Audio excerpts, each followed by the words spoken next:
नमस्कार दोस्तों, आप सभी का स्वागत है इंडियन हिस्ट्री की इस क्लास में। भारत का इतिहास हम पढ़ रहे हैं और ये पूरी ही हिस्ट्री की सीरीज आपको प्लेलिस्ट सेक्शन में मिल जाएगी बीए हिस्ट्री ऑनर्स के नाम से। थोड़ा ध्यान से चीज़ों को समझना है, कोई भी डाउट आपका हो तो आप मुझसे पूछ सकते हैं। अब सबसे ज़्यादा इंपॉर्टेंट बात है कि हम ये पढ़ने क्या वाले हैं। आज की जो हमारा हिस्ट्री का टॉपिक है वो है भारतीय इतिहास का मध्यकालीन पीरियड। तो आप हेडिंग बना सकते हैं, ये है भारतीय इतिहास, इंडियन हिस्ट्री है, ये भारतीय इतिहास है। और भारतीय इतिहास का कौन सा पीरियड, 1206 दिल्ली सल्तनत की स्थापना से लेकर 1550 तक का जो आपका पीरियड रहा है, यानी आप कह सकते हैं लगभग मुगल एम्पायर की शुरुआत तक का जो पीरियड है, ये कहलाता है आपका भारतीय इतिहास का मध्यकालीन पीरियड। 1206 में क्या हुआ था दोस्त, 1206 में दिल्ली सल्तनत की स्थापना हुई थी। 1206 में क्या हुई थी, दिल्ली सल्तनत की स्थापना आप कह सकते हैं कि सर 1206 में हुई थी।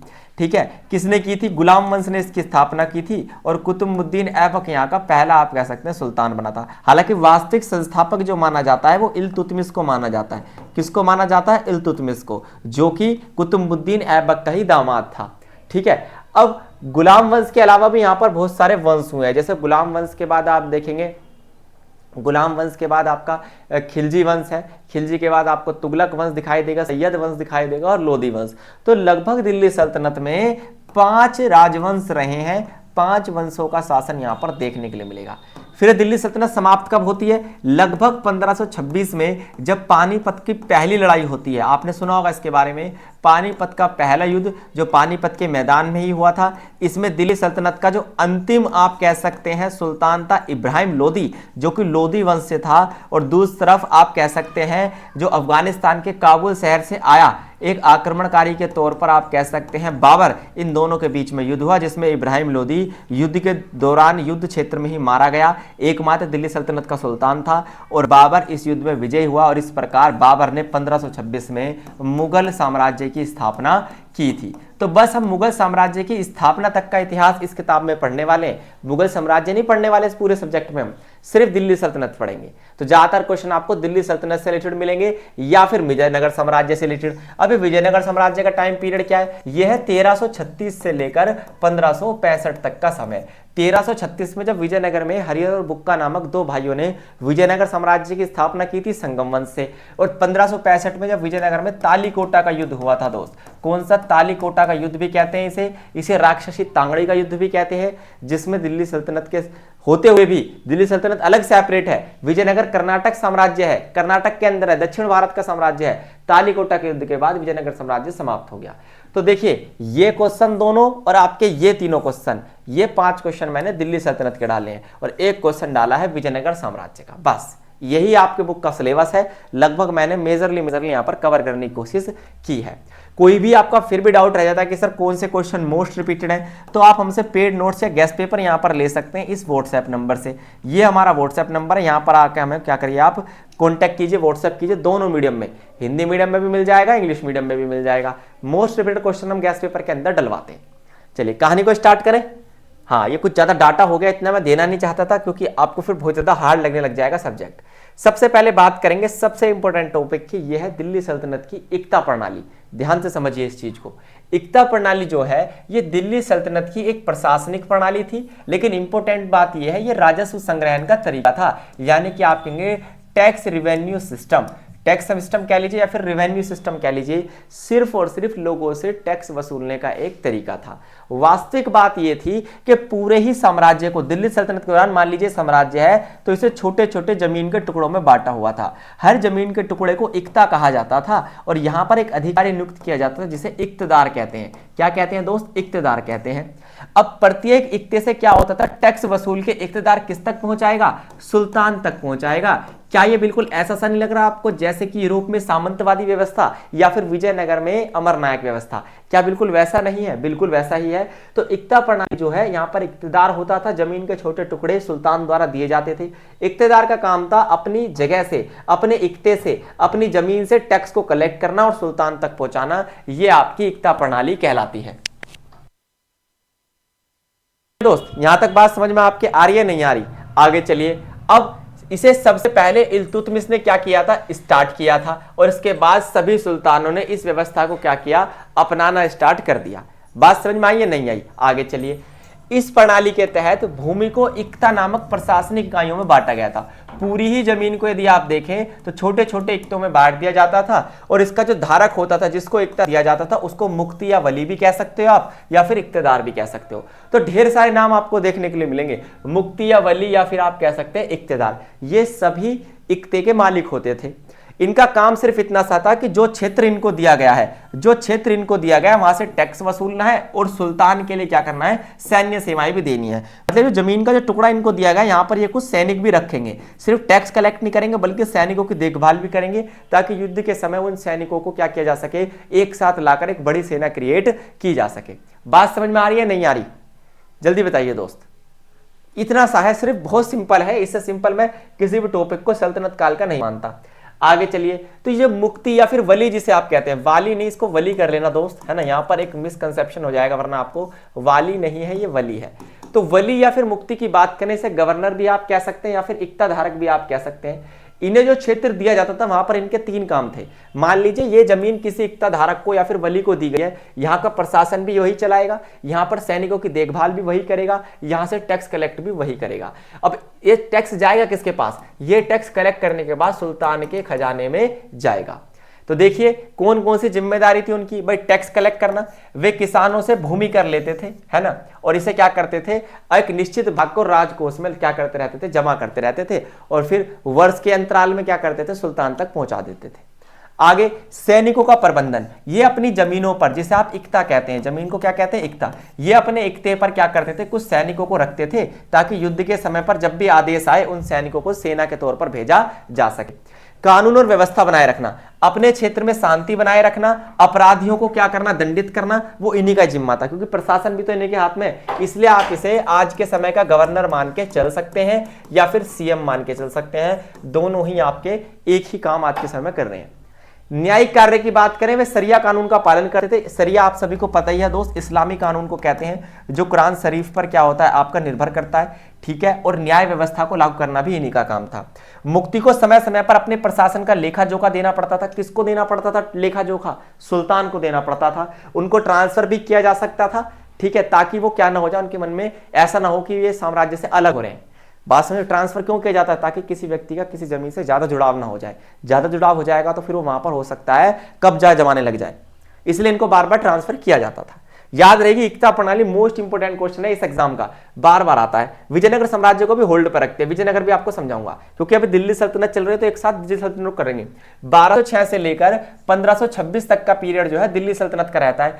क्यों रहता है मैंने स्टार्टिंग में बताया, यहां पर स्थापना होती है, यहां पर अंत होता है। यहां पर 1206 में कुतुबुद्दीन ऐबक पहला गुलाम वंश का शासक बना, 1206 में इब्राहिम लोदी को बाबर ने हराकर मुगल साम्राज्य की स्थापना की, इसलिए टाइम पीरियड है। मुख्य रूप से आप देखें तुर्क द्वारा, अफगानों द्वारा और फारसियों से बना हुआ था, लेकिन इसके साथ साथ भारतीय, मुस्लिम और हिंदू सरदार भी यहां पर अपना अपना सेपरेट शासन चला रहे थे।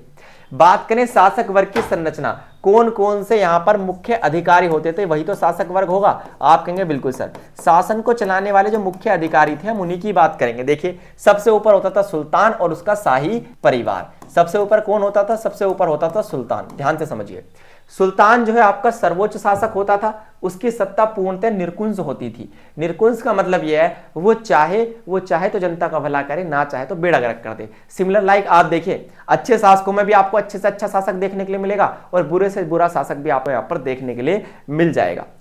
उच्च वर्ग के अधिकारी कुछ ऐसे होते थे जिन्हें उमरा कहा जाता था।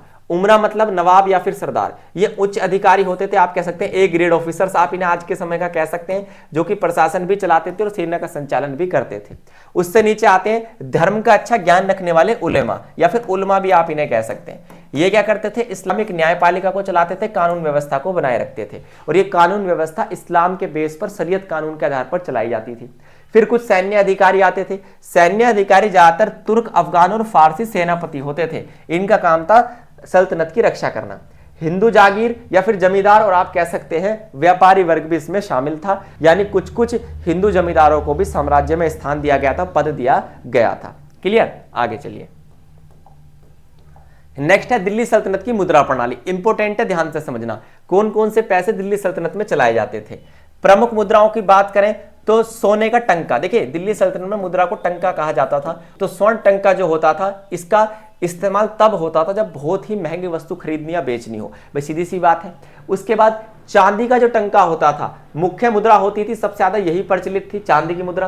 ताम्र जीतल मुद्रा, भाई चांदी की टंका मुद्रा हो गई, ताम्र यानी तांबे की मुद्रा को जीतल कहा जाता था, चांदी की टंका कहा गया है, तांबे की मुद्रा को जीतल कहा गया है। आम जनता द्वारा यही प्रयोग की जाती थी, ठीक है भाई।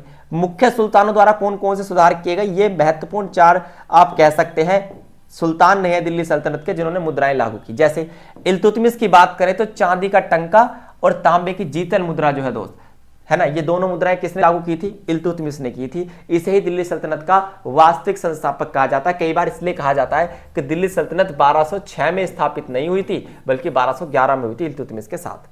अलाउद्दीन खिलजी की बात करें तो खिलजी वंश का दूसरा शासक था, है ना, किसके बाद, जलालुद्दीन खिलजी के बाद। तो ये जो आपका अलाउद्दीन खिलजी है, इसने मुद्रा प्रणाली को और स्टेबल बनाया, वस्तुओं की कीमतों को कम करने की कोशिश करी, महंगाई को कम करने की कोशिश की।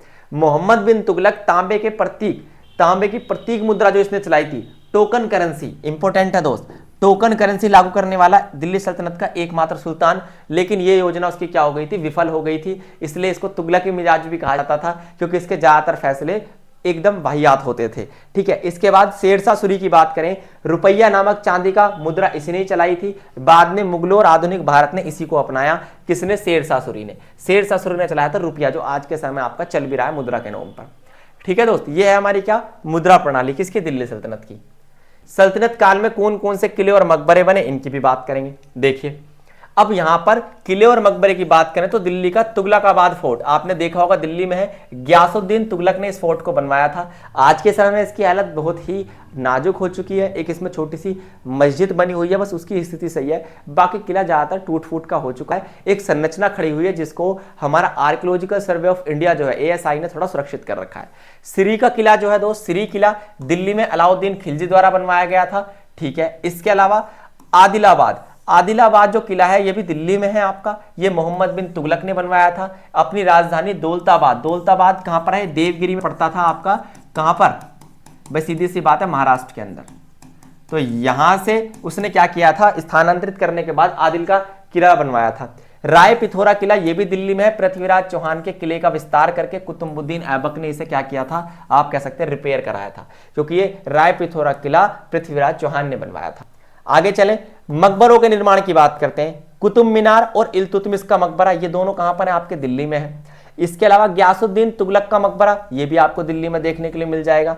फिर है हौज खास परिसर, ये अलाउद्दीन खिलजी का क्या है दोस्तों, मकबरा है, जिसे आप हौज खास कहते हैं आज के समय में, ठीक है। और इसके अलावा लोधी गार्डन, दिल्ली में जो सिकंदर लोधी और मोहम्मद शाह ने क्या किया था, बनवाया था, इन दोनों के मकबरे आपको लोधी गार्डन में देखने के लिए मिल जाएंगे, है ना। मकबरे तो आप समझते हैं ना दोस्त, मकबरे मतलब जहां पर डेड बॉडी को दफनाया जाता है, ठीक है। हुमायूं का टॉम भी आपको दिल्ली में देखने के लिए मिलेगा, लेकिन हुमायूं का टॉम दिल्ली सल्तनत का नहीं है, मुगल साम्राज्य का, इसलिए मैंने यहां पर नहीं पढ़ाया, ठीक। आगे चलिए, तो अब आ जाते हैं हम थोड़ा सा विजयनगर साम्राज्य पर। तो देखिए तो विजयनगर साम्राज्य की बात सिर्फ इतनी सी है, ध्यान से नोट करना कि 1336 में 2 भाई थे जिनका नाम था हरिहर और बुक्का। ये दोनों अधिकारी थे किसके, दिल्ली सल्तनत में, लेकिन इन्होंने कर्नाटक राज्य में जाकर विजयनगर साम्राज्य की स्थापना की। विजयनगर साम्राज्य एक हिंदू साम्राज्य था, जबकि दिल्ली सल्तनत एक इस्लामिक साम्राज्य था, ये बात आपको याद रखनी है। टोटल 4 वंश इसके अंदर हुए हैं, संगम वंश जिससे हरिहर बुक्का थे, फिर आता है आपका संगम वंश के बाद सुलु वंश, तुलु वंश और अराविदु वंश। ये चीज आपको क्या रखनी है, याद रखनी है, ठीक है। कृषि की बात करें, इसकी अर्थव्यवस्था में सबसे इंपॉर्टेंट थी कृषि, खेती की जाती थी, चावल, गेहूं, कपास, गन्ना, दालें सभी उगाई जाती थी।